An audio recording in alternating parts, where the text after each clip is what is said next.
The espresso machine in Lorenzo Vitale's private office hissed like a serpent, steam curling into the air thick with the scent of dark roast and expensive leather.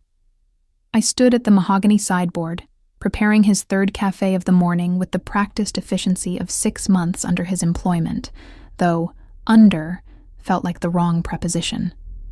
More like beside, or perhaps against, considering how often we clashed. "The Calabrese file is on your desk," I said without turning around, knowing he'd entered even though his footsteps made no sound on the Persian rug. Lorenzo Vitale moved like a predator, silent, purposeful, always aware of every living thing in his vicinity. And before you ask, yes, I removed the clause about the harbor contracts. No, I didn't ask permission. Yes, I was right to do it. Behind me, I heard the soft rustle of fabric as he settled into his chair, followed by the distinctive click of his Mont Blanc pen. "You're particularly insubordinate this morning, Lily." "It's 3 in the afternoon, Mr. Vitale." I finished preparing his espresso exactly as he liked it. No sugar, served in the specific cup his grandmother had given him, the one with tiny gold filigree around the rim, and turned to face him. Lorenzo sat behind his massive desk, like a dark prince surveying his kingdom. Charcoal suit tailored so precisely it looked painted onto his broad shoulders. Dark hair pushed back from a face that belonged on Roman coins, all sharp angles and aristocratic bone structure. But it was his eyes that always caught me off guard. Storm gray and relentlessly intelligent, capable of reading every micro-expression, every tiny tell. Those eyes tracked me now as I crossed the office, and I felt their weight like a physical touch trailing down my spine. I'd learned early in my employment that Lorenzo noticed everything. The way I twisted my grandmother's ring when anxious, how I bit my lower lip when concentrating, the precise angle of my head when I was about to deliver bad news. "The meeting with the Rossi brothers is at 7, I said, setting his espresso on the desk with perhaps more force than necessary. A single drop escaped, marring the polished surface. "I've prepared the briefing documents. Marco will drive you. I won't be here." His hand, reaching for the cup, froze mid-air. "Excuse me? I'm leaving early today." I kept my voice steady, professional, even as my heart began its familiar staccato whenever Lorenzo's attention fully focused on me. "I have plans." Plans. He repeated the word as if I'd spoken in a foreign language. His fingers drummed once against the desk, an unusual tell of irritation from a man who'd built his reputation on absolute control. "What kind of plans?" "Personal ones." The silence that followed stretched like pulled taffy. Through the floor-to-ceiling windows behind him, Manhattan glittered in the late afternoon sun, all steel and glass and money. From this height, in this office, Lorenzo Vitale surveyed an empire that extended far beyond legitimate real estate holdings and import businesses. Everyone knew what he really was, though no one said it aloud. Not if they valued their continued good health. I'd learned the truth 2 months into my employment, stumbling across a conversation I wasn't meant to hear. The smart thing would have been to quit immediately, to run far and fast from the dangerous world Lorenzo inhabited. Instead, I'd walked into his office the next morning, placed his espresso on his desk, and said, "The Martinelli shipment arrives Tuesday. You'll want to be there personally." He'd stared at me for a full minute. Then, "You're either very brave or very stupid, Miss Morgan." "I'm practical, Mr. Vitale, and I make excellent coffee." Something had shifted between us in that moment. An understanding, perhaps. Or maybe just the acknowledgement that I'd stepped over a line and couldn't step back.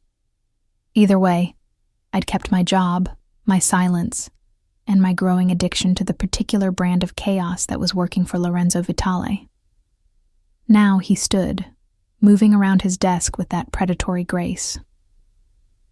"Personal plans," he repeated, his accent caressing the words. Lorenzo's English was flawless, but in moments of strong emotion, His Italian heritage colored certain syllables. With whom? That's really none of your business. His jaw tightened almost imperceptibly. Everything about you is my business, Lily. You work for me. I work for you from 9 to 6. What I do after hours is my own concern. I crossed my arms, a defensive gesture I immediately regretted when his gaze dropped briefly to the movement, before returning to my face. We stood too close now. Close enough that I could smell his cologne, something custom-made that probably cost more than my monthly rent, with notes of bergamot and cedar. Close enough to see the faint scar along his jaw, a thin white line that spoke of violence in his past. You're wearing perfume, he observed softly. You never wear perfume to the office. My pulse jumped. I dabbed on my favorite scent while getting ready, a subtle vanilla and jasmine blend. The fact that he'd noticed, that he knew my typical routines well enough to identify this deviation, sent a flutter through my stomach that had nothing to do with fear. Perhaps I felt like it today.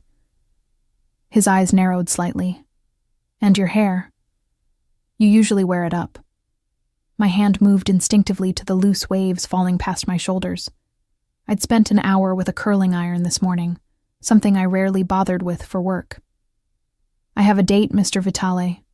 Is that acceptable to you, or do I need written permission to have a personal life? The temperature in the office seemed to drop several degrees. Lorenzo's expression didn't change. He was too controlled for that. But something dark and dangerous flickered in his storm-gray eyes. A date. His voice was silk over steel. Yes, a date. That thing where two people who aren't employer and employee go out and enjoy each other's company.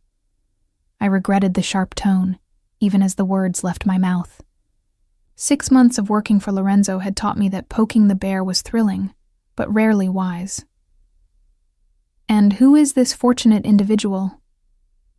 His name is Tyler. We met at Sophia's birthday party last week. I grabbed my purse from where I'd left it on the side table, suddenly desperate to escape the suffocating intensity of Lorenzo's scrutiny. Now, if you'll excuse me, I need to go home and change. I made it 3 steps toward the door before his voice stopped me. Change into what exactly? Clothes, Mr. Vitale. It's generally frowned upon to go to dinner naked. His jaw muscle jumped, the only sign of his irritation. You know what I mean. I turned back, inexplicably annoyed by his questioning.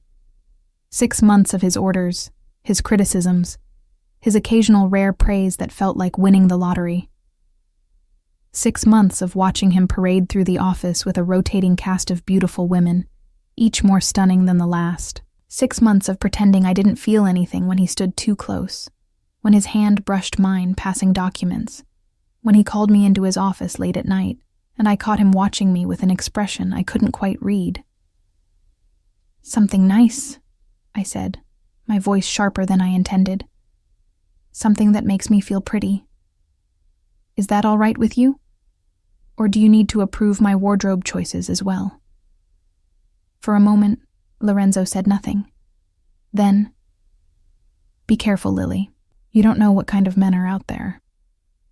The concern in his voice, genuine concern, caught me off guard. I softened slightly. I'll be fine. Tyler's a stockbroker. Very respectable. Stockbrokers can be dangerous too. Not as dangerous as some people I could mention. The words slipped out before I could stop them, and I immediately regretted them when I saw Lorenzo's expression shudder completely. 5 o'clock, he said, his voice now purely professional. Cold. Don't be late tomorrow. I nodded and fled, my heels clicking rapidly against the marble floor of the outer office. My hands trembled slightly as I gathered my things, adrenaline and something else, something I didn't want to examine too closely, flooding my system. Lucia, the receptionist, looked up from her desk with knowing eyes. Trouble in paradise? There is no paradise, I muttered, jabbing the elevator button repeatedly. Just a very bossy man who doesn't understand boundaries. Lucia's smile was sly. If you say so. The elevator ride down 43 floors gave me time to collect myself. This was ridiculous. Lorenzo Vitale was my boss. A dangerous man. A man who lived in a world of violence and power that I wanted no part of. The fact that he made my pulse race and my skin flush was irrelevant. Inconvenient. A complication I absolutely could not afford. Tyler was safe. Normal. Boring. Perhaps, but boring was good. Boring meant I could sleep without worrying about men in dark suits showing up at my door. Boring meant a future that didn't involve federal investigations or rival family disputes. Boring meant not feeling like I was perpetually standing at the edge of a cliff, simultaneously terrified of falling and desperate to jump. My apartment was a modest one-bedroom in Queens, a 40-minute subway ride from Lorenzo's Fifth Avenue tower. I showered quickly, trying to wash away the lingering tension from our confrontation. The red dress hung on my closet door where I'd left it this morning, an impulse purchase I'd made last week, telling myself I deserved something pretty, even if it cost more than I should have spent. The fabric was silk, the color a deep crimson that made my skin glow. The neckline was modest, but the dress hugged every curve before flaring slightly at my knees. I'd never worn anything like it, never had a reason to. I studied myself in the full-length mirror, barely recognizing the woman staring back. With my hair in loose curls, subtle makeup highlighting my features, and the red dress transforming me into someone confident and alluring, I looked like I belonged in Lorenzo's world. Like I could walk into any 5-star restaurant and command attention. The thought made me uncomfortable and thrilled in equal measure. My phone buzzed with a text from Tyler. Running 15 min late. Meet you at Ricci's at 8? I confirmed and grabbed my clutch, trying to ignore the tight feeling in my chest. This was good. This was normal. This was what regular people did. They went on dates with nice, boring men who didn't make them feel like they were constantly playing with fire. The restaurant Tyler had chosen was upscale Italian, all dim lighting and white tablecloths. I arrived first, giving my name to the hostess and following her to a table near the back.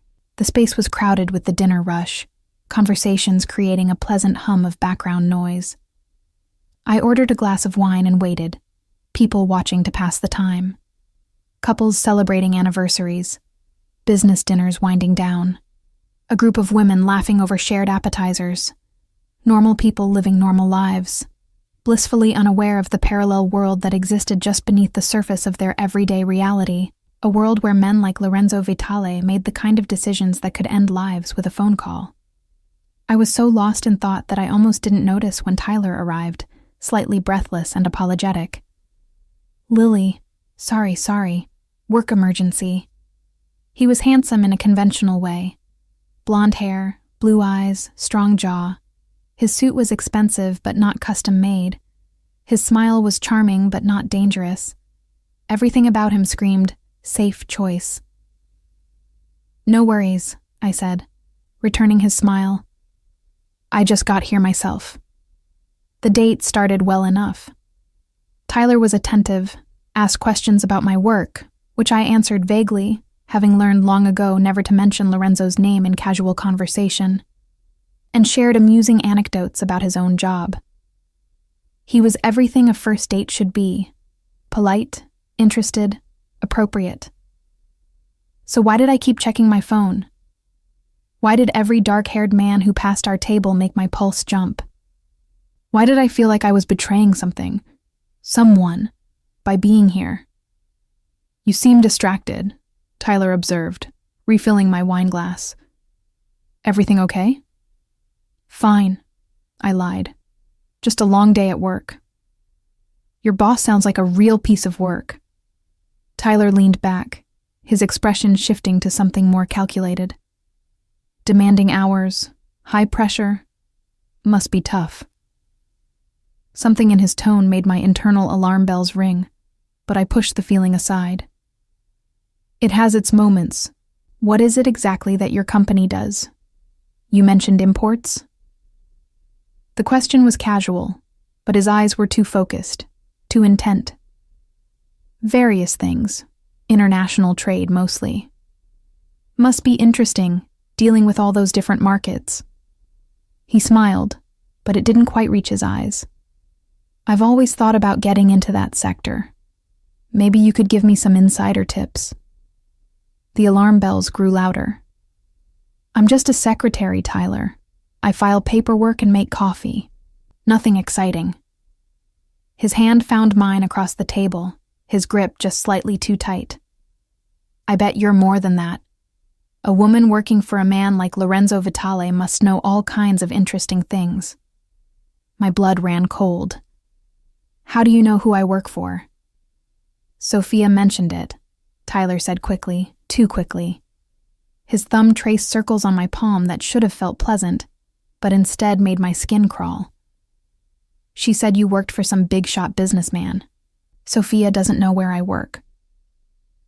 The words came out flat, cold.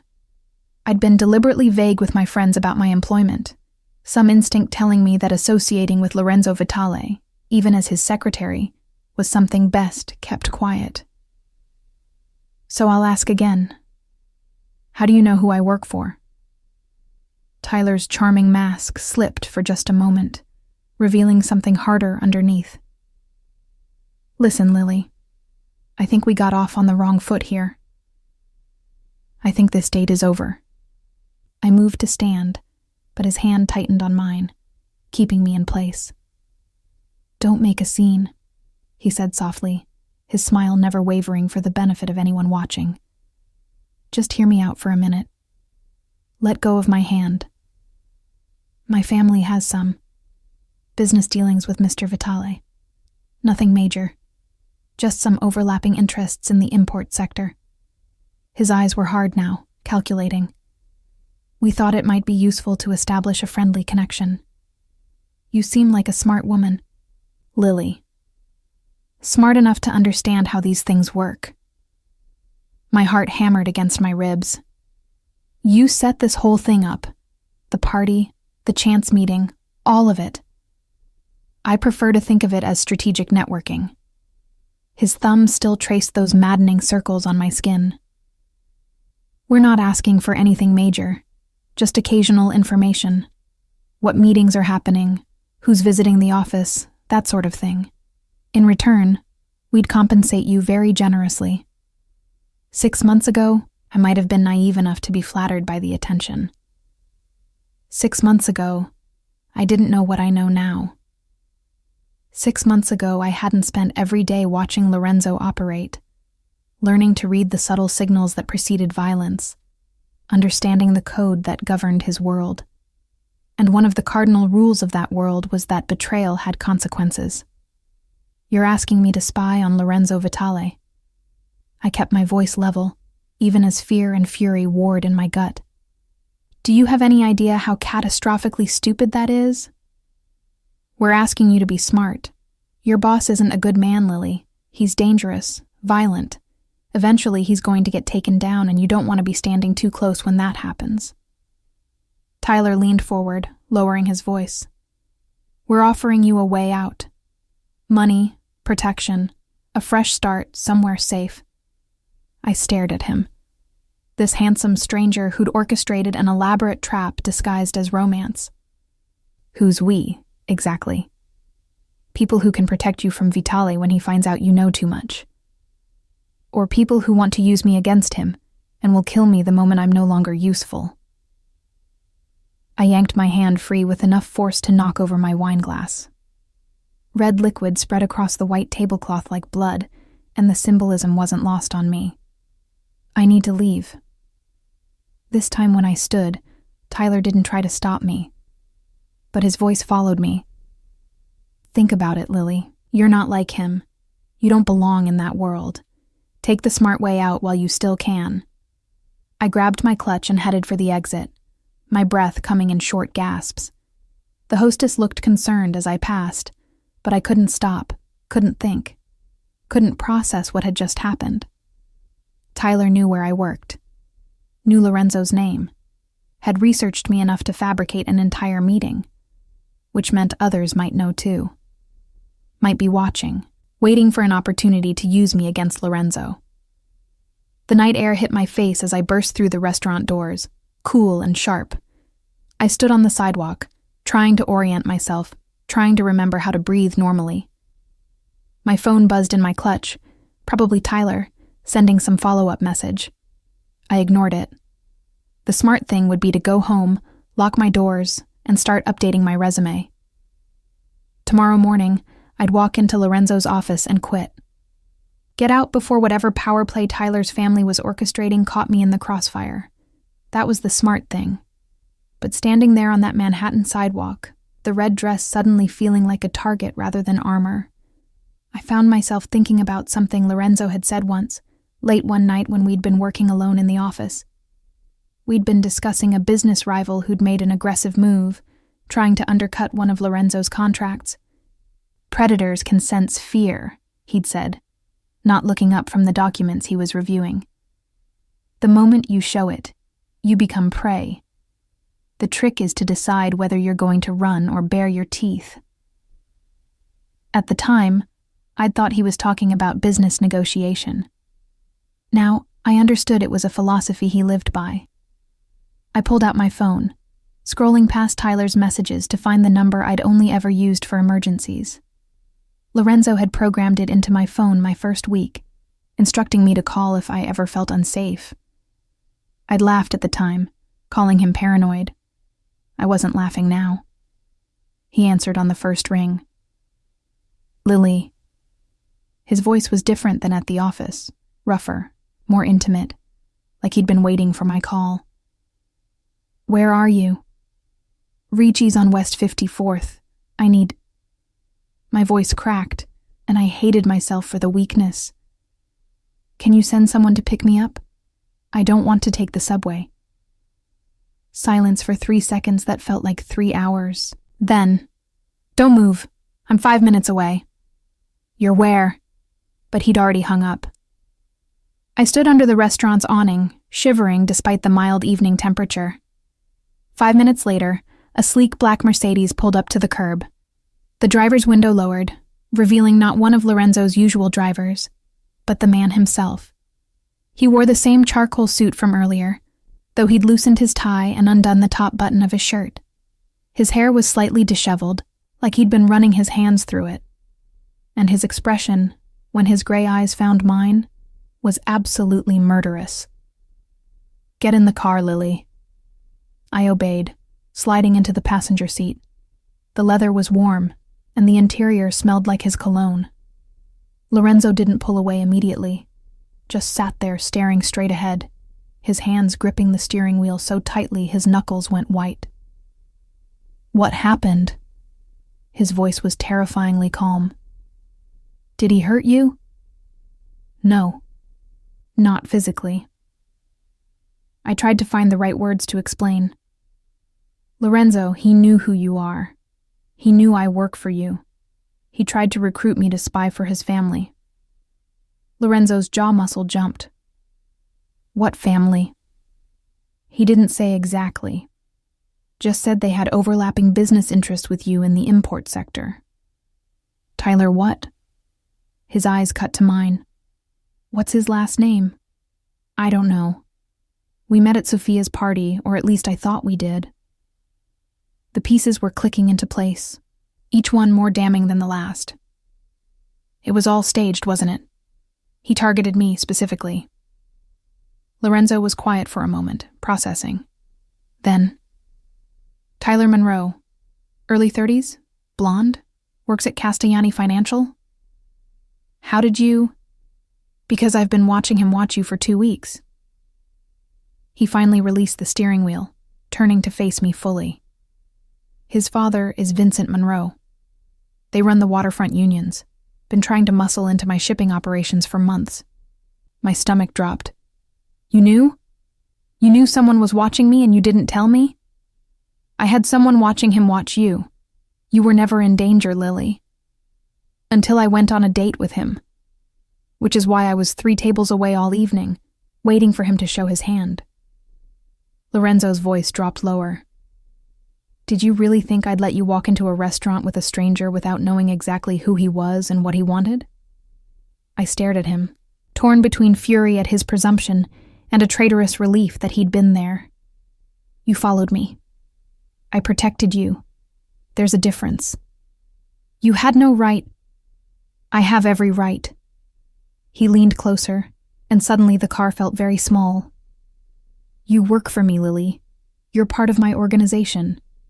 That makes you my responsibility. I'm not a possession you can track like a FedEx package.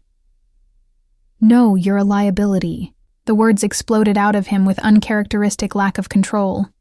You walk around in red dresses looking like that, attracting attention from every man in a 50-mile radius, completely oblivious to the fact that you're a walking target for anyone who wants to get to me. The silence that followed was deafening. Lorenzo looked like he wanted to snatch the words back, his expression shifting from angry to carefully blank in the span of a heartbeat. But it was too late. They hung between us, impossible to ignore. Looking like what? I asked softly. His jaw tightened. Lily? No, you said looking like that. Like what, exactly?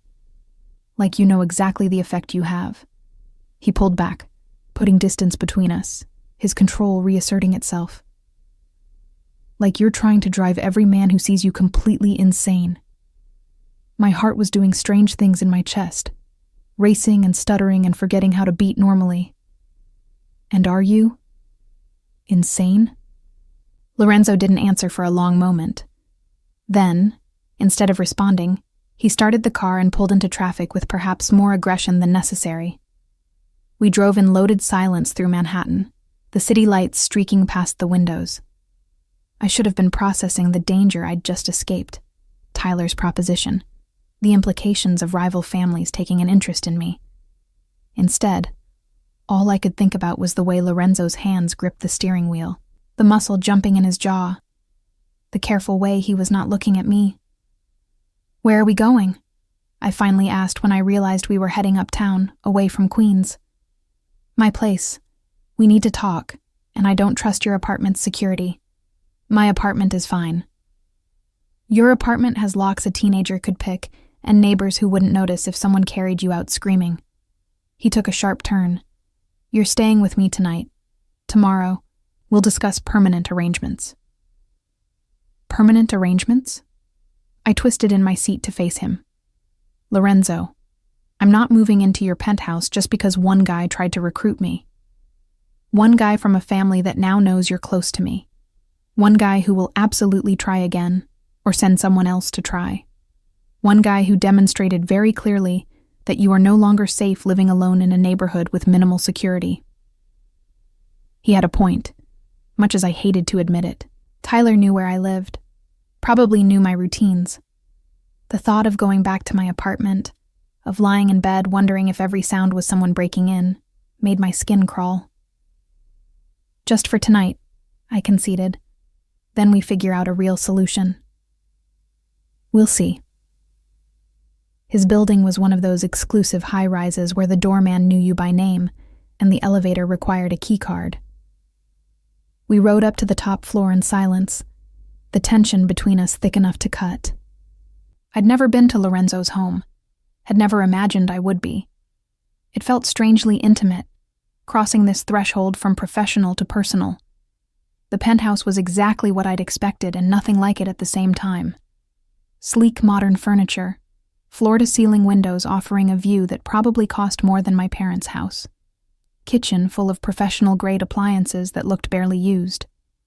But there were also personal touches, family photographs on the mantel, a well-worn leather chair by the window, bookshelves full of volumes in both English and Italian. Guest room is down the hall, second door on the left, Lorenzo said, shrugging out of his suit jacket and loosening his tie further. There's spare toiletries in the bathroom. I'll have someone bring clothes from your apartment tomorrow. Lorenzo, we should both get some sleep. He turned away, heading toward what I assumed was his own bedroom. It's been a long night. Wait, the word came out before I could stop it. He paused, not turning around. Why were you so angry? When I told you about the date, you looked, I don't know, furious. His shoulders tensed. I wasn't angry. You were. You are. I took a step closer. And you were at the restaurant. You said you were 5 minutes away, but you were already there. You'd been watching the whole time. Slowly, Lorenzo turned to face me. In the dim lighting of his penthouse, with his tie undone and his careful control slipping, he looked different. Less like the cold mob boss and more like a man at the end of his rope. Yes, he said simply. I was watching. Why? Because I'm apparently a masochistic idiot who enjoys torturing himself. A bitter smile curved his lips. Because watching you get ready for a date with another man was its own special kind of hell, but watching you actually go through with it would have been worse. Because I've spent 6 months trying to convince myself that what I feel for you is just physical attraction, just inconvenient lust, and clearly I'm a terrible liar even to myself. The confession hung in the air between us, raw and honest and terrifying. You can't say things like that, I whispered. You're my boss. I know. You're dangerous. I know that too. This is a terrible idea. Probably the worst I've ever had. He took a step closer, and then another, until we were nearly touching. But I'm done pretending, Lily. Done pretending I don't notice every time you walk into a room. Done pretending it doesn't make me insane when other men look at you. Done pretending I didn't want to commit murder tonight, watching Tyler Monroe put his hands on you. My breath caught. Lorenzo. I told myself I'd keep my distance, that I'd be professional, that you deserved someone normal, someone safe, someone who wouldn't drag you into my world. His hand came up, hovering near my face but not quite touching. And then you showed up to work 6 months ago, with your sharp tongue and sharper mind, completely unimpressed by my reputation, rolling your eyes at my orders like I was nothing more than an annoying middle manager. Do you have any idea what that did to me? His hand finally made contact, fingers ghosting along my jaw with devastating gentleness. I've been with beautiful women, sophisticated women, women who knew the rules of my world and played the game perfectly. His thumb traced my lower lip, and I shivered. None of them ever called me dramatic in front of my men. None of them ever stole my coffee. None of them ever looked at me the way you do. Like I'm simultaneously the most irritating person on the planet, and something you might actually care about despite your better judgment. I started. But the lie died on my tongue. Because he was right. God help me. He was absolutely right. When did you know? I asked instead. That you felt. The day you found out what I really do. His expression turned rueful. You walked in that morning, put my coffee on my desk, and mentioned the Martinelli shipment like you were discussing the weather. No fear, no judgment, just brutal practicality. I knew then that you were going to ruin me. I thought back to that day, remembering the adrenaline rush of making that choice, of deciding to stay instead of run. I should have left. Yes, he agreed. You absolutely should have. But you didn't. And every day you stayed, every time you pushed back against my orders, every moment you treated me like a person instead of a monster. He trailed off, shaking his head. I was lost before I even realized I'd fallen. The admission should have terrified me.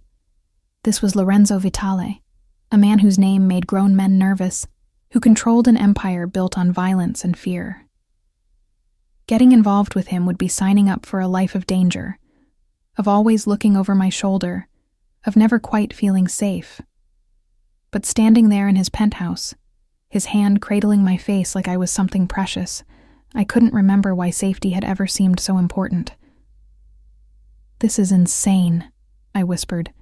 We barely know each other. I know that you take your coffee with too much cream and not enough sugar.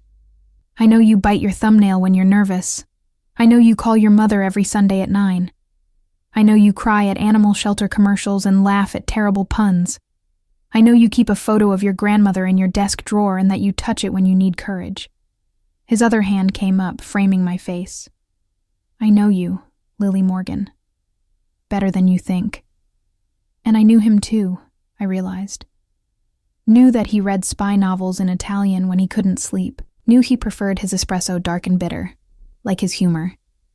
Knew he had a scar on his ribs from a knife fight at 17, and that his mother's death had nearly destroyed him. Knew he donated anonymously to literacy programs, and that he'd once stopped a business meeting to help a lost child find her parents. Knew that beneath the cold exterior was a man capable of devastating tenderness. I'm scared, I admitted. You should be. This isn't some fairy tale, Lily. My life is dangerous. My enemies are ruthless. Getting close to me puts a target on your back that will never disappear. His thumbs stroked my cheekbones. But I'm also tired of pretending I can keep my distance.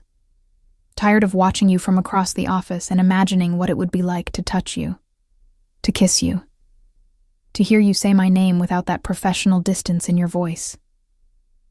Lorenzo, I breathed, and his eyes darkened. Like that, he said roughly. Exactly like that. The first kiss was gentle, questioning. His lips barely brushed mine, giving me every opportunity to pull away. When I didn't, when I leaned in instead, the tenderness shattered. His hand slid into my hair, tilting my head for better access as he kissed me like a man starving. Like 6 months of restraint had finally broken. I gripped his shirt, pulling him closer, drowning in the taste of him. He tasted like danger and desire and everything I'd been denying I wanted. His hands roamed my back, fingers tracing the zipper of the red dress, and I arched into his touch. This dress, he muttered against my lips. Do you have any idea what it did to me, seeing you in this dress? Tell me, I challenged, and his eyes flashed with dark promise. Later. Right now, I want it off you. He walked me backward toward his bedroom, our lips never breaking contact. The room was dark save for the city lights streaming through the windows, but I didn't care.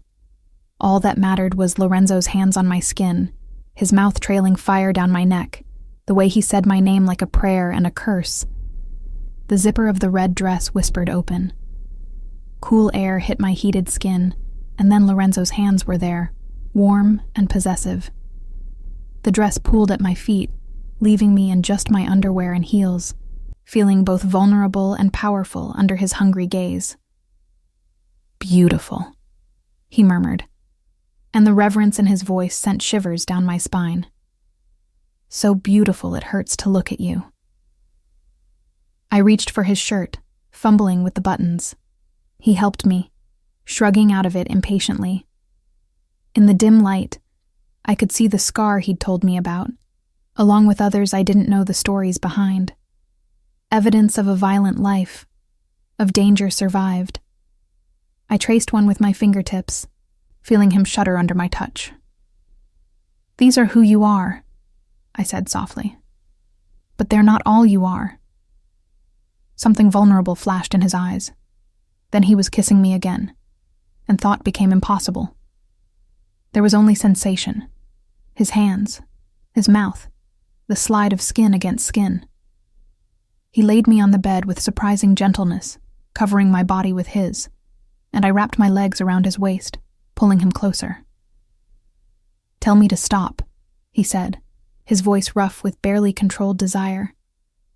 Tell me you don't want this, and I'll walk away, sleep on the couch, pretend this never happened. And if I don't want you to stop, then you're mine. The possessiveness in his voice should have alarmed me. Instead, it sent heat pooling in my core. No more dates with stockbrokers. No more pretending there's nothing between us. Mine, Lily. In every way that matters. Yours, I agreed, and he groaned, his control finally shattering completely. What followed was everything I'd imagined and nothing like it.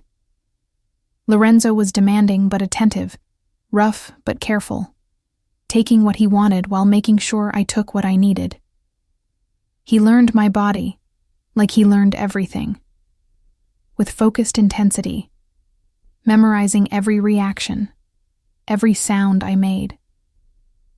And when I finally shattered in his arms, he swallowed my cries with his kiss, following me over the edge with my name on his lips.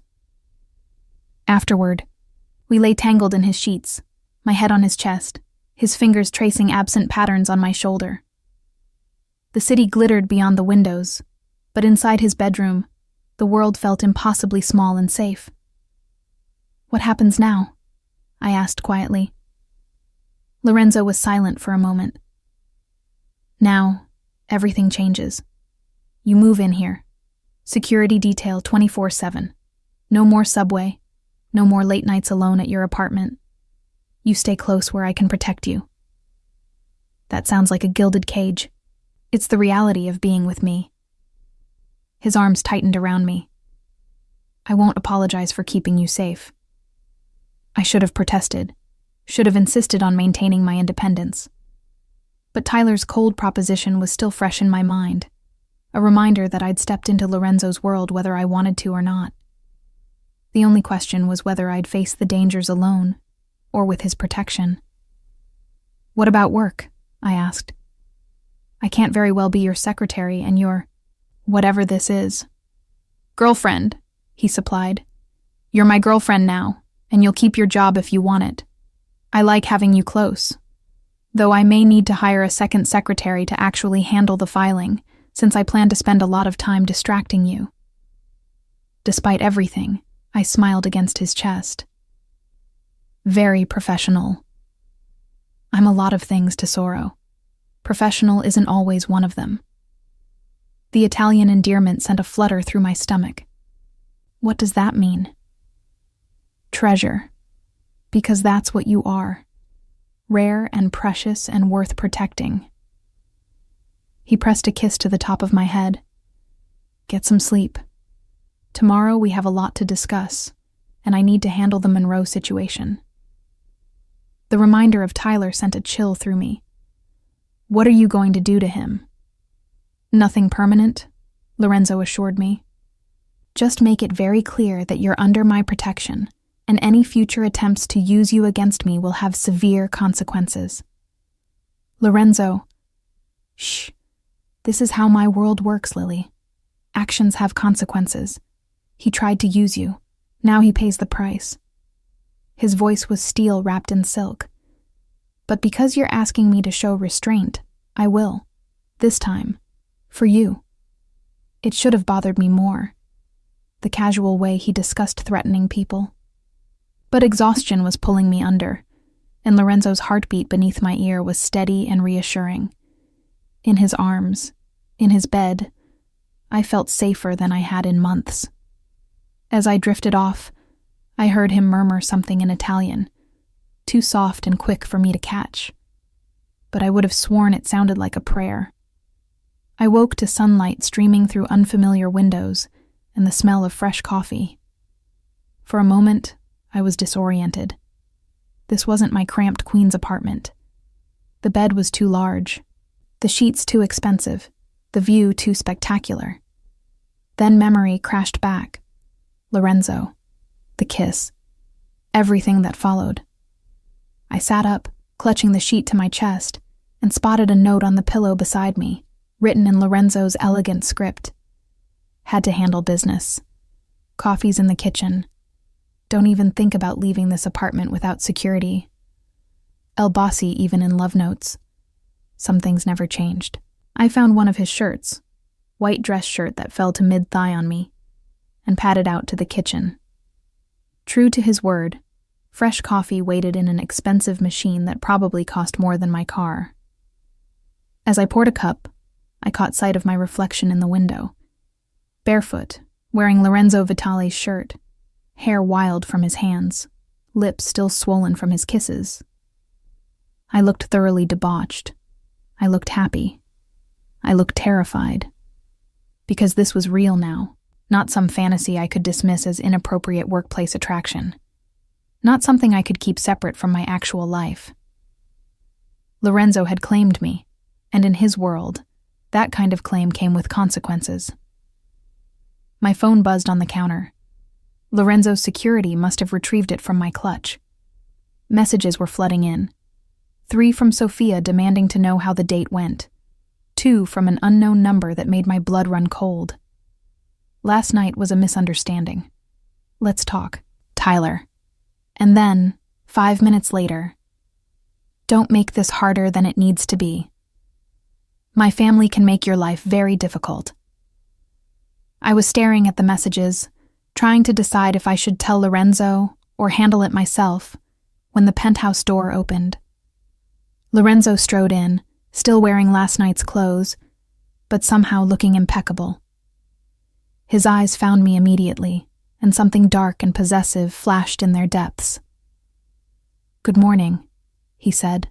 Crossing the space between us, he cupped my face, kissing me thoroughly. "You're wearing my shirt." I didn't have much choice. Someone ripped my dress. "I'll buy you 10 more. His thumb traced my lower lip. "Though I prefer you like this, marked as mine." "So possessive," I murmured against his mouth, but I was smiling. "You have no idea." He pulled back slightly, his expression turning serious. "Tyler sent you messages." Not a question. Of course he knew. "You're monitoring my phone." "I'm protecting you," he corrected. "There's a difference. And yes, I saw the messages. Marco is already handling it." "Handling it how?" Lorenzo's smile was cold. "Let's just say Tyler Monroe will be very busy explaining to his father why he threatened a woman under my protection. By the end of the day, the entire Monroe family will understand that you are completely off limits." The reminder of the violence lurking beneath Lorenzo's polished surface should have frightened me. Instead, I found myself grateful for it. Tyler's threats had rattled me more than I wanted to admit. Knowing Lorenzo was handling it allowed me to breathe easier. "I still need clothes," I pointed out. "And to go to work. The office will be chaos without me." "Already taken care of. Marco sent your assistant Rosa to your apartment to pack some things. She should be here within the hour." He guided me to the kitchen island, pressing me onto a bar stool. "As for work, you're taking the day off. We need to discuss security arrangements." "Lorenzo, I can't just not show up. You're the boss's girlfriend now. You can do whatever you want." He moved around the kitchen with surprising competence, pulling out ingredients for breakfast. "Besides, after last night's drama, you need a day to decompress." I watched him crack eggs into a bowl, trying to reconcile this domestic version of Lorenzo with the cold mob boss I'd worked for. "You cook?" My mother insisted all her children learn. She said depending on others for basic survival was a weakness. His expression softened with memory. She also said the way to a person's heart was through their stomach, though she usually meant it more romantically. "Tell me about her." I'd heard him mention his mother before, but always in passing. Always with that mix of love and grief that meant the loss was still raw. Lorenzo was quiet for a moment, focusing on whisking the eggs. She was fierce. Tiny woman, barely 5 feet tall, but when she walked into a room, everyone paid attention. She ran the family legitimately. Restaurants, import business, while my father handled the less legal side. He poured the eggs into a hot pan. "She died when I was 23. Heart attack. Sudden. One day she was arguing with me about my choice of girlfriend. The next day she was gone. I'm sorry. So was I. Still am." He plated the omelet with practiced ease, adding toast and fresh fruit. "She would have liked you. Your stubbornness. Your refusal to be intimidated. She wouldn't have liked me working for her son. No, he agreed, setting the plate before me. She would have hated that part. But she would have respected that you survived 6 months dealing with me without quitting or committing murder. That takes a special kind of patience. I took a bite of the omelet, perfectly cooked, seasoned just right.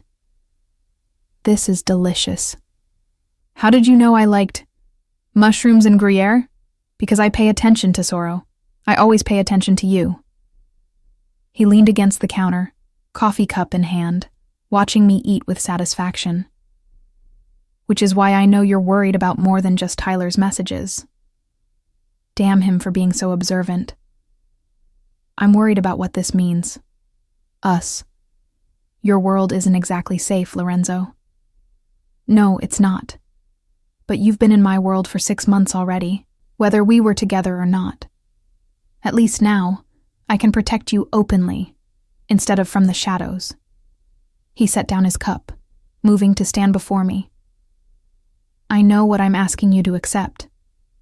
The danger, the scrutiny, the fact that my enemies might target you to get to me.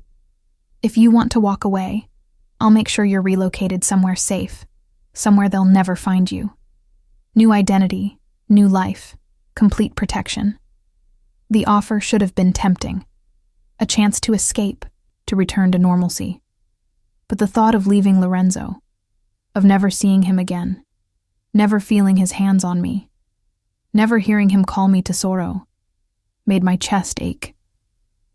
And if I don't want to walk away, then you stay here, where I can keep you safe. You keep your job if you want it, though we'll need to be discreet at the office. And you accept that you're mine now, in every way that matters. His hands found my hips, pulling me closer. You accept the guards, the security, the limitations on your freedom, because your safety matters more to me than your independence.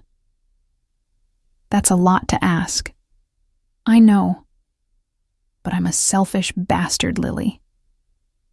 I've wanted you from the moment you walked into my office, and now that I have you, I'm not letting go. His forehead pressed against mine. Tell me you'll stay. I should have thought it through more carefully. Should have made a list of pros and cons, weighed my options rationally. Instead, I found myself saying, I'll stay. But I have conditions. His lips curved. Of course you do. Name them. First, I keep working. I'm not a kept woman, Lorenzo. I need purpose. Agreed.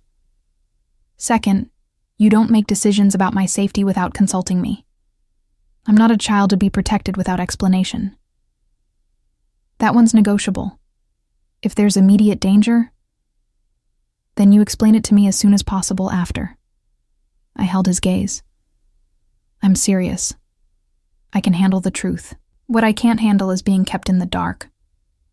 He considered for a moment, then nodded. Fair enough. What else? Third, no lying. About anything. I'd rather deal with a hard truth than a comfortable lie. I can work with that. His hand slid up my sides. Any other demands? Just one. I tangled my fingers in his hair, pulling him closer. You have to remember that I'm with you, because I want to be, not because I'm afraid to leave. The moment this becomes a cage instead of a choice, I'm gone. Something vulnerable flashed in his eyes. I can't promise you'll always feel free. My world has constraints that aren't negotiable, but I can promise I'll never trap you deliberately. If you want to leave, I won't stop you. Liar, I said softly. You'd hunt me to the ends of the earth. Probably, he admitted, but I'd make sure you chose to come back willingly. Before I could respond, his phone buzzed.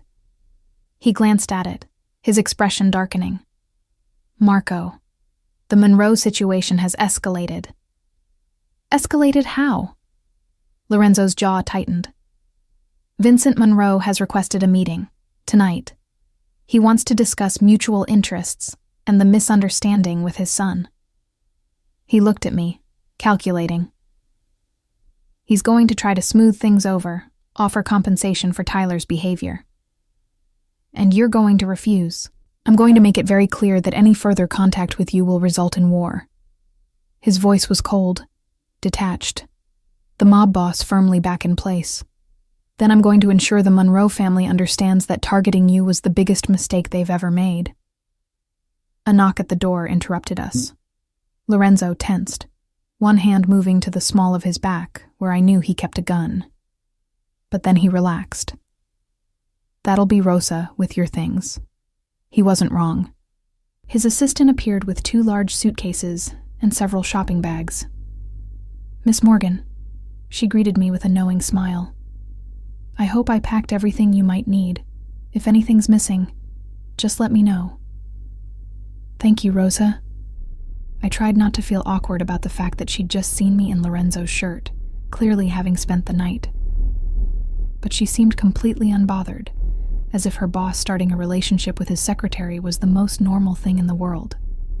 After she left, I took the bags to the guest room to change, trying to ignore the fact that Lorenzo followed me, leaning against the doorframe and watching me with dark, hungry eyes. "You're very distracting," I told him, pulling out jeans and a soft sweater. "That's the idea."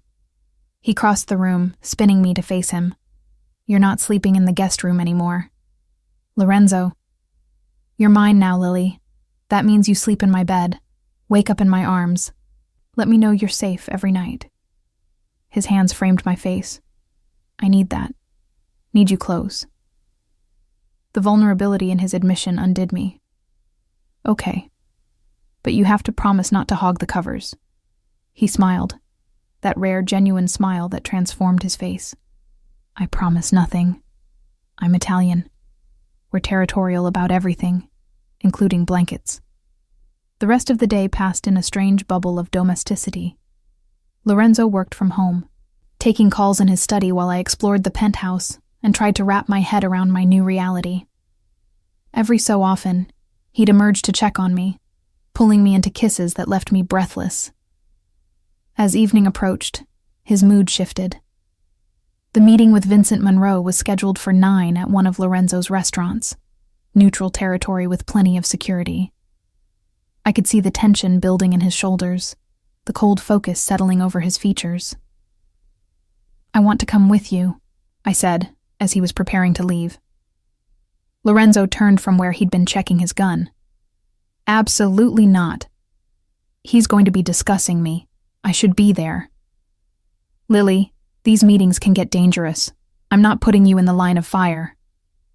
"I'm already in the line of fire." I stood my ground, crossing my arms. Tyler targeted me. His father wants to negotiate about me. I deserve to be present for that conversation. Lorenzo studied me for a long moment. Then, surprisingly, he nodded. "Fine, but you stay quiet unless I tell you otherwise.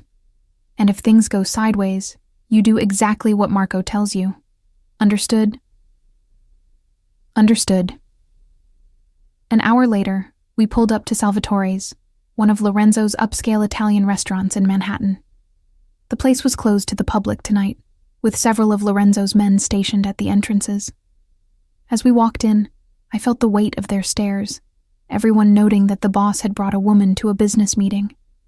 Vincent Monroe was already seated at a large table in the center of the dining room, flanked by 2 men who were clearly bodyguards. He was older than I'd expected, probably early 60s, with silver hair and cold blue eyes that assessed me with predatory interest when we approached. "Vitale," he greeted Lorenzo, his gaze never leaving me. "And this must be the young lady who's caused all the trouble." "This is Lily Morgan," Lorenzo said coldly, his hand possessive at the small of my back. "My girlfriend. And the reason we're having this conversation." Vincent's smile didn't reach his eyes. "Your son made a serious error in judgment. Tyler was trying to establish a business relationship. Perhaps his methods were overly aggressive, but his intentions were purely professional. His intentions were to recruit my girlfriend to spy on me." Lorenzo's voice was silk over steel. "That's not business, Vincent. That's an act of war. Now let's not be hasty. Let me be very clear. Lorenzo leaned forward slightly. Miss Morgan is under my protection. Any further attempts to contact her, to use her, to even look at her wrong, will result in consequences. Severe consequences. Vincent's jaw tightened. You're being unreasonable. It was a simple misunderstanding. There's no misunderstanding. Your family tried to use her against me. That's unforgivable. Lorenzo's hand moved to his side, and I knew he was touching his gun. Consider this your only warning. The tension in the room ratcheted up several notches. Vincent's men shifted, hands moving toward their own weapons. Lorenzo's security detail moved closer, creating a protective circle around us. Then Vincent smiled, and the expression sent chills down my spine. You've changed, Vitale. Since when do you let a woman make you emotional? Make you weak? Careful, Lorenzo said softly, and the threat in that single word was unmistakable. You're about 3 seconds from finding out exactly how weak I am. Vincent held up his hands in mock surrender. I'm simply saying that this overreaction seems disproportionate. Tyler made a pass at a pretty girl. You've made it clear she's yours. Why not accept my apology and move on? I'm willing to offer compensation for any distress caused. I don't want your money, Vincent. I want your assurance that your family will never approach Lily again. That you'll spread the word through every organization in this city that she's completely off limits. And if I refuse? Lorenzo's smile was terrifying. Then we go to war, and I systematically dismantle everything you've built. Starting with your waterfront operations and ending with your son's kneecaps. The crude threat should have shocked me. Instead, I found myself oddly touched by Lorenzo's vehemence, his absolute refusal to allow anyone to threaten me. Vincent studied Lorenzo for a long moment, clearly weighing his options. Then he sighed. Fine. You have my word. The Monroe family will stay away from Miss Morgan. We'll put out the word that she's under Vitale protection. Smart choice. Lorenzo's hand tightened on my back. Now get out of my restaurant. We watched them leave, tension slowly draining from the room. As soon as the door closed behind the Monroes, Lorenzo turned to me, his hands framing my face. You okay? I'm fine. That was. I searched for words. Intense. That was restrained. If you hadn't been here, I would have put a bullet in him for suggesting you were a weakness. He pressed his forehead to mine. You're not a weakness, Tesoro. You're my strength, the reason I get up every morning wanting to build something better. My heart clenched at the admission. Lorenzo. I know it's too soon. I know we're moving too fast. But I've never felt about anyone the way I feel about you. Like I'd burn down the world if it meant keeping you safe. His thumb stroked my cheek. Like I'd walk away from all of this. The power, the empire, everything, if you asked me to. Don't, I whispered. Don't say things like that. Why not? Because it makes me believe in impossible things, like happy endings for people in your world. What if I told you I'm planning to make us possible? That I've been working for years to legitimize my businesses, to separate myself from the violence? He pulled back slightly, meeting my eyes. I didn't tell you before because I didn't want you to think I was doing it for you. But the truth is, meeting you accelerated my timeline. Made me realize I wanted a future where I could have both the empire and the woman I love. The words hung between us, raw and honest and terrifying. You love me? So much it scares me. His voice was rough. I've done terrible things, Lily. I've hurt people, made choices that haunt me. But with you, I want to be better. Want to deserve you. I kissed him then, pouring everything I couldn't say into the contact. When we finally broke apart, Both breathing hard, I whispered, "Take me home." "With pleasure." The drive back to the penthouse was charged with tension. Lorenzo's hand stayed on my thigh, possessive and warm. Every so often, he'd glance at me with dark eyes that promised exactly what would happen when we were alone. As soon as we were inside, he pressed me against the door, his mouth finding mine with desperate hunger. I wrapped my legs around his waist as he carried me to the bedroom, our clothes leaving a trail behind us. "Mine," he growled against my throat, and I gasped as his teeth scraped sensitive skin. "Yours," I agreed, and he groaned, lifting me onto the bed with surprising gentleness despite the urgency between us. What followed was different from the first time. Slower, more deliberate. Lorenzo took his time learning my body, discovering what made me gasp, what made me moan. And when he finally joined our bodies, it felt like something shifting into place, two pieces of a puzzle that had always been meant to fit together. Later, as we lay tangled in sweaty sheets, his fingers tracing lazy patterns on my skin, I asked the question that had been haunting me since the restaurant. What happens if Vincent doesn't keep his word? Lorenzo's hand stilled. Then I keep mine. War. How many people would die? Too many. His voice was heavy. Which is why I made the threat credible enough that he'll respect it. Vincent Monroe is a businessman first. He'll weigh the cost of pursuing you against the cost of war with me, and he'll realize it's not worth it. And if he doesn't? And then I protect what's mine, whatever the cost. He rolled to face me, his expression serious. I won't lie to you, Lily. My world is violent. People die. Lines get crossed. If you stay with me, you'll see things, hear things, know things that you can't unknow. Are you sure you can handle that? I thought about Tyler's cold proposition, Vincent's predatory assessment, the casual way they'd discussed using me as a pawn. Lorenzo's world might be violent, but at least he was honest about it. At least he valued me as more than a tool. I'm sure, I said finally, but I need you to promise me something. Anything. Don't let it consume you. The violence, the power, the need for control.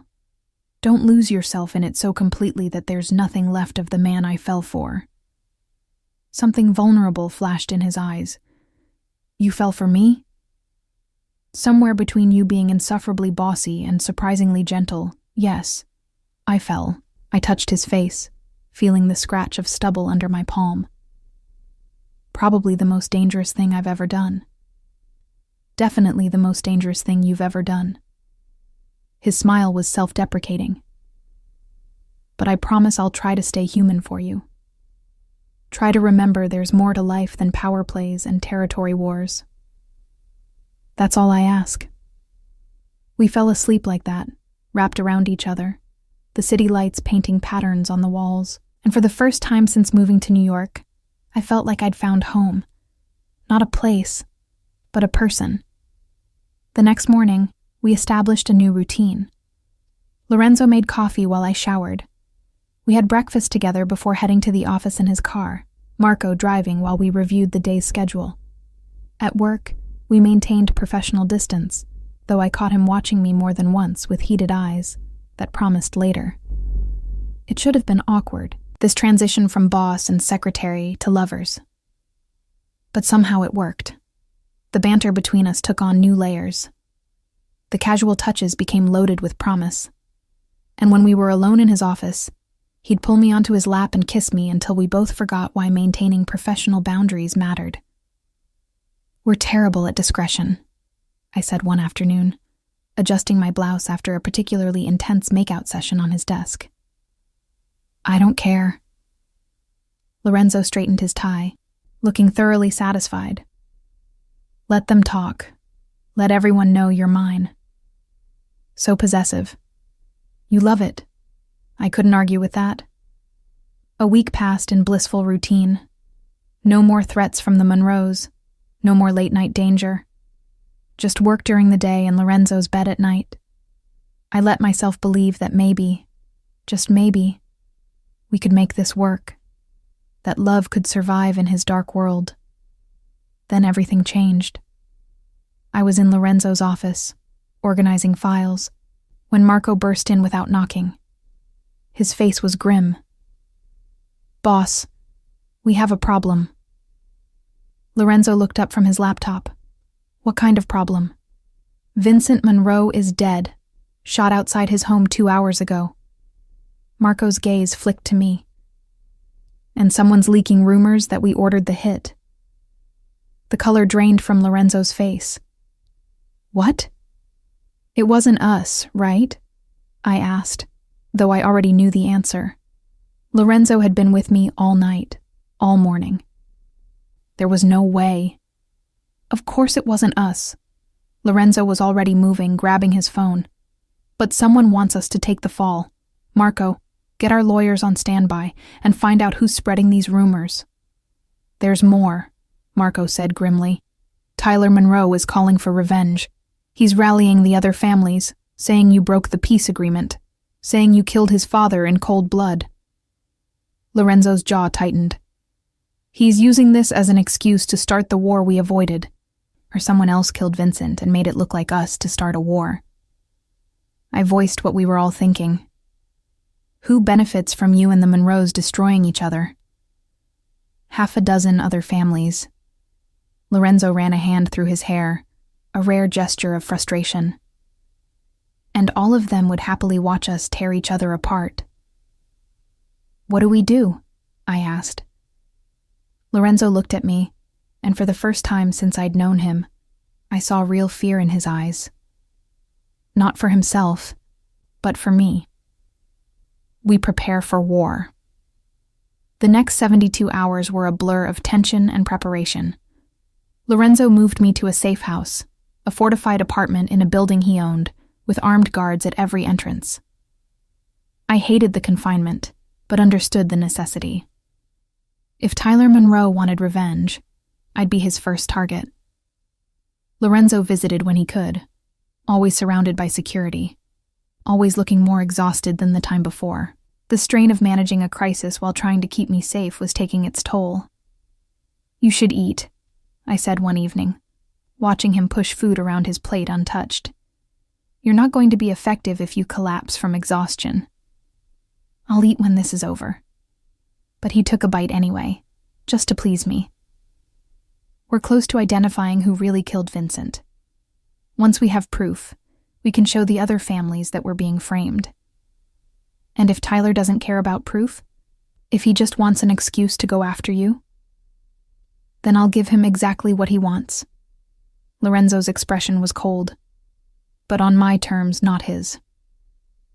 3 days after Vincent's murder, the breakthrough came.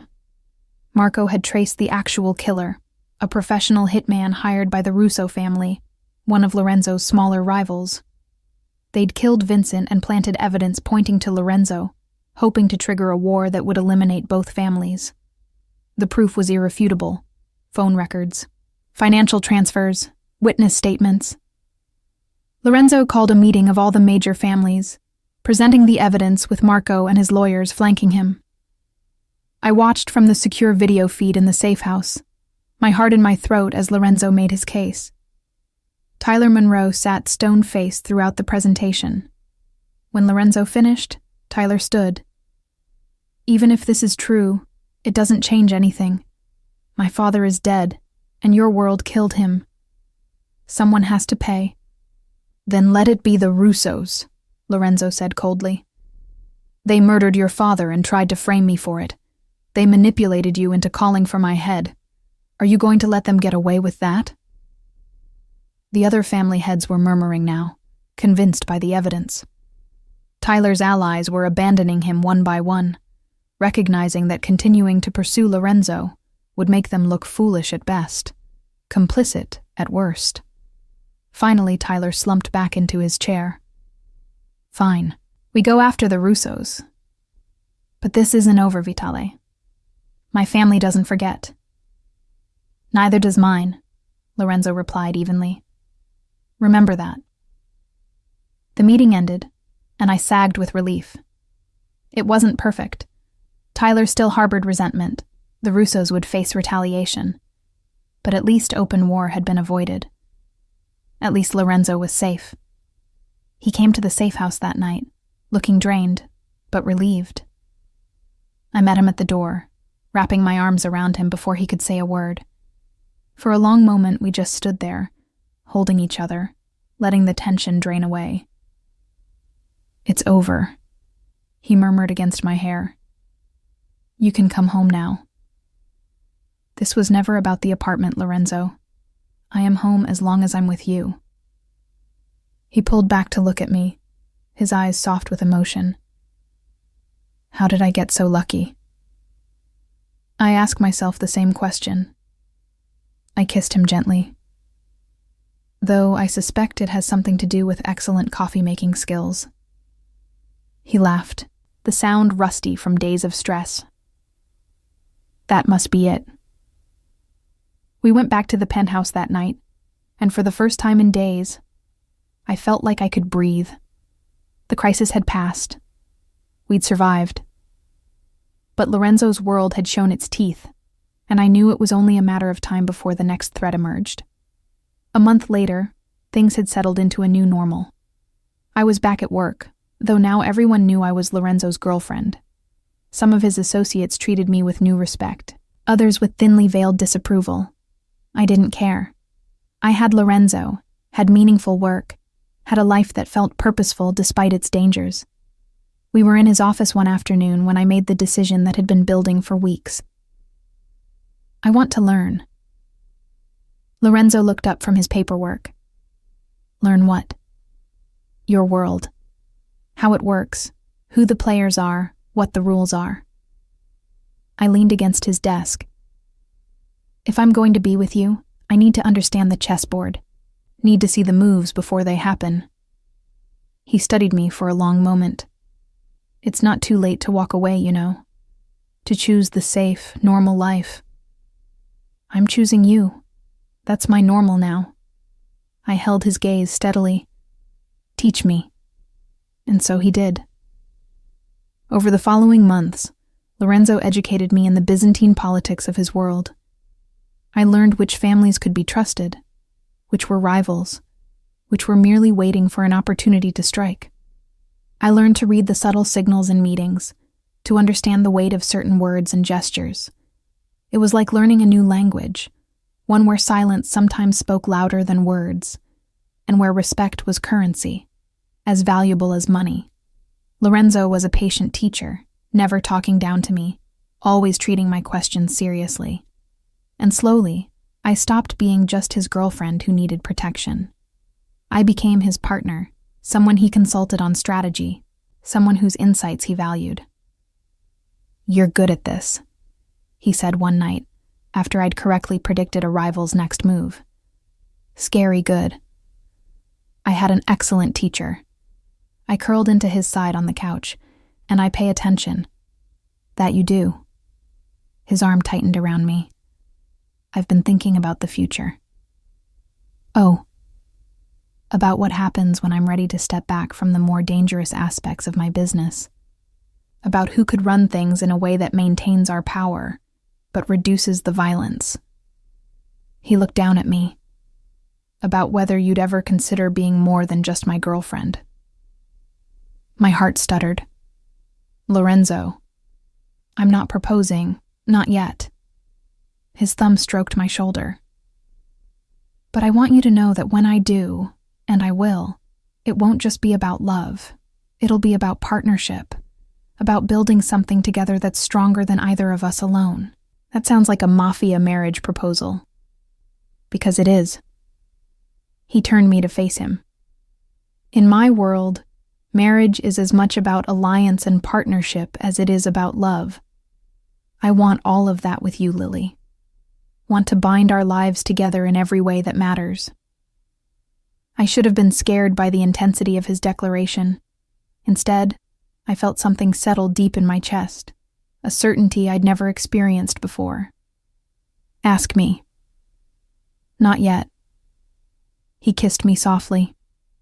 When I propose, it'll be perfect. A moment worthy of the woman who changed my life by being impossible to ignore and even harder to resist. 6 months after that first night in the red dress, Lorenzo took me back to Ricci's restaurant, the scene of our first date disaster. But this time, the entire place was closed to everyone but us. Candles lit every surface. A string quartet played softly in the corner, and when Lorenzo knelt beside my chair, a velvet box in his hand, I knew this was the perfect moment he'd promised. "Lily Morgan," he began, his voice steady despite the emotion in his eyes. "You walked into my life in sensible shoes and a cheap suit, completely unimpressed by everything I'd built. You called me dramatic. You stole my coffee. You made me laugh when I'd forgotten I still could.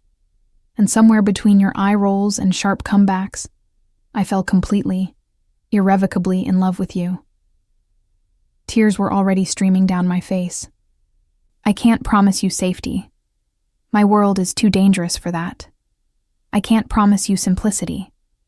My life is too complicated."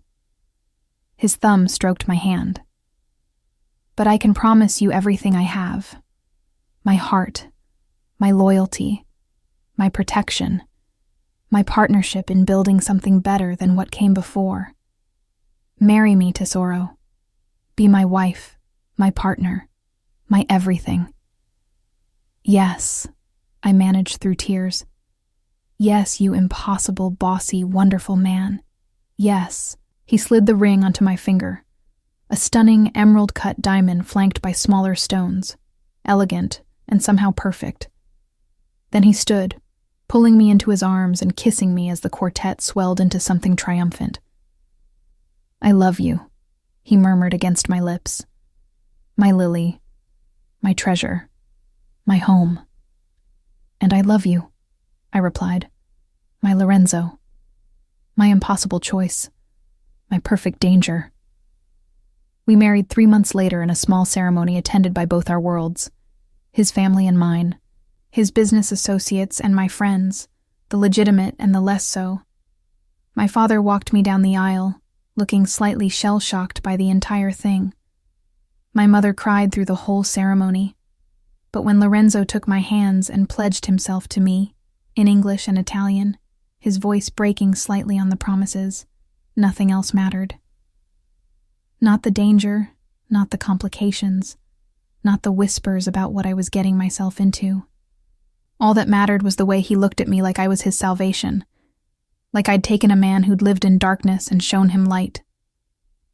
Our first dance was to an Italian love song his mother had favored. Lorenzo held me close, whispering the translation in my ear. "You are my sun, my moon, my stars. Without you, I am lost in darkness." "Good thing I'm here to light the way then," I teased, and he laughed, spinning me around the dance floor. Later, as we left for our honeymoon, a month in Italy visiting Lorenzo's family estates, I looked back at the reception, at the unlikely collection of people celebrating our union, at the life I'd stumbled into by sending one accidental text message to the wrong number. "Any regrets?" Lorenzo asked, following my gaze. I turned to face him, this dangerous, powerful, surprisingly tender man who'd claimed my heart without permission and protected it fiercely ever since. Only that I didn't wear the red dress more often. Clearly, it has magical powers. That dress nearly killed me. His hands found my waist, pulling me close. Watching you walk out in it, knowing you were getting ready for another man, I wanted to lock you in my penthouse and never let you leave. So possessive. Always. He kissed me thoroughly, ignoring the cheers from the remaining guests. "But you love it." "I love you," I corrected. "The possessiveness is just a bonus. Where are you going in that dress?" He'd demanded 6 months ago, jealousy and desire warring in his voice. Now I finally had the answer, exactly where I was meant to be. Home.